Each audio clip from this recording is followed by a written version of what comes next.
Comment faire l'amour avec un nègre sans se fatiguer?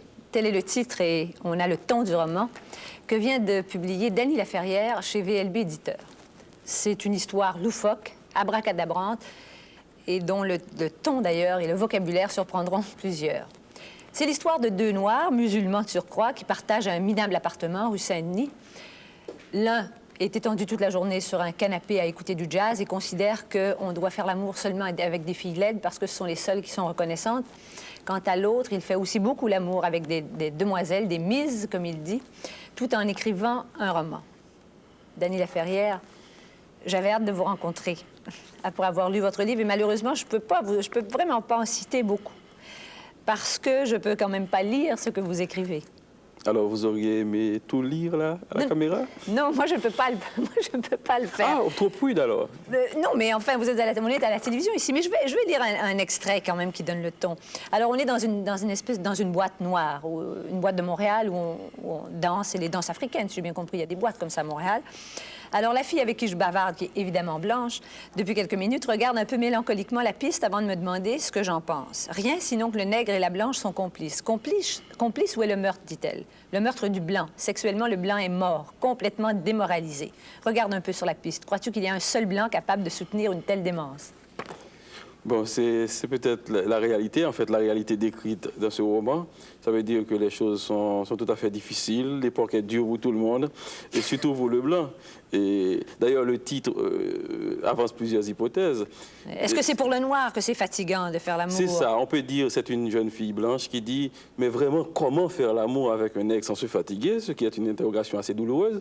Ça peut être aussi une jeune fille qui regarde ça, qui dit « Bon, peut-être qu'il y a une manière, 90 leçons, que Dany Laferrière, un traître, nous refile là. » Ou c'est peut-être un blanc qui dit « Bon, voyons voir ce livre, voyons voir ce qu'ils font quand je ne suis pas là. Oui. » Parce que le blanc n'y est pas. Oui.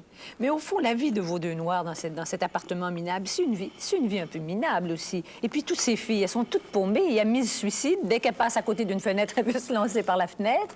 Il y a Miss Granola, enfin vous ne l'appelez pas comme ça, Granola écologique, qui mange de la luzerne. Il y a Miss Littérature, qui elle vient voir le noir pour... Mais c'est mieux, Miss Littérature. C'est mieux, c'est vrai. C'est une fille d'Outremont, c'est une fille très bien. Il y en a beaucoup à McGill. Elle est très intellectuelle, elle est très intelligente, mais elle a un petit problème. Elle aime un peu ce qui est minable, elle aime ce qui est bizarre, elle aime le tiers-monde. Ça l'excite, quoi. Oui, c'est ça. Comme elle ne peut pas aller en Afrique à tout bout de champ comme ça, alors elle vient au Carré Saint-Louis, dans ce minable appartement, rencontrer le tiers-monde. Oui. Mais le tiers-monde, c'est des garçons pas tout le temps gentils. Hein. Non, c'est assez lucide, en fin de compte. Oui. C'est des types qui regardent ça. En fin de compte, c'est un regard très dur sur Montréal. C'est un regard très dur sur les Noirs aussi. Et sur les femmes aussi. Ah ben ça, alors là, j'allais pas... Ça, c'est évident. Mais en même temps, c'est tellement fait avec humour que, vous savez, avec l'humour, on pardonne beaucoup de choses. Oui, parce qu'il y a beaucoup de tendresse dans l'humour. C'est toujours... dès que l'humour arrive, ça veut dire que ce que vous lisez là, il y a quelque chose qui est une distance, qui est un petit désespoir secret de celui qui tient et qui parle avec cet humour-là. C'est un regard toujours tendre, l'humour. Oui, mais comment, j'allais dire, comment vous avez fait pour avoir cette imagination? Et puis c'est complètement fou, à tout moment ils citent le Coran, l'un ou l'autre cite le Coran à l'appui de leur théorie, que ce soit les théories sur l'amour ou sur n'importe quoi. Ce sont des religieux, ce sont des types bien. Mais vous n'êtes pas musulman, vous êtes haïtien. Non, je ne connais pas le Coran très bien aussi. Qu'est-ce que vous avez fait? Vous avez pris le Coran et vous allez comme ça? Il y a la librairie ésotérique, je crois qu'il ne faut rien dire à Radio-Canada, mais c'est sur Saint-Denis. Allez acheter le Coran.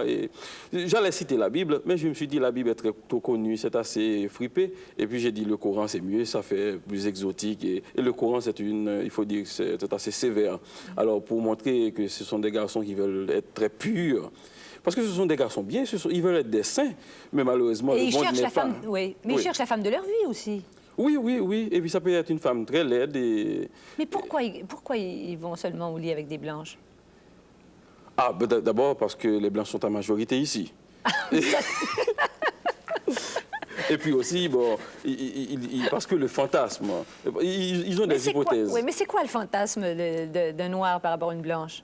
Comme je l'ai dit, le fantasme, c'est un mot qu'il ne faut pas prononcer en Occident parce que tout le monde s'excite dès qu'on le dit. C'est le mot le plus à la mode depuis les années 60. Bon, le fantasme de noir par rapport à une blanche, au fond, c'est partagé. C'est partagé, c'est le même que celui de la blanche par rapport... Alors, la thèse qu'il y a dans le livre... C'est le même que celui de la blanche par rapport au noir? Non, quand même pas.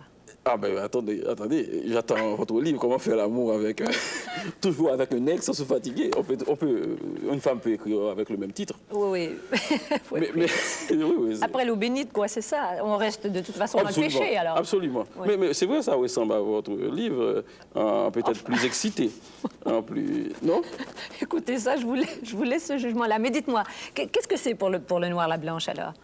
La blanche, il faut dire que dans les relations sexuelles, le monde qui est proposé dans ce livre explique que dans les relations sexuelles, la haine est plus efficace que l'amour. C'est-à-dire que, je ne parle pas de l'amour dans les relations amoureuses, dans les relations sexuelles. Vous parlez des relations sexuelles sans amour, là? Oh, sans amour. Donc la haine est plus... En fait, quand la haine est pure, quand l'amour est pur aussi, il peut être aussi efficace. Mais il faut que ce soit un sentiment pur, un sentiment excessif. Et il semble aussi qu'il faut que les rapports soient inégaux. Il faut que l'un soit supérieur à l'autre. Et si c'est la femme qui est supérieure, c'est encore plus excitant. Pour qui? Pour la relation sexuelle, pour les voyeurs, pour vous qui lisez le roman. Ouais.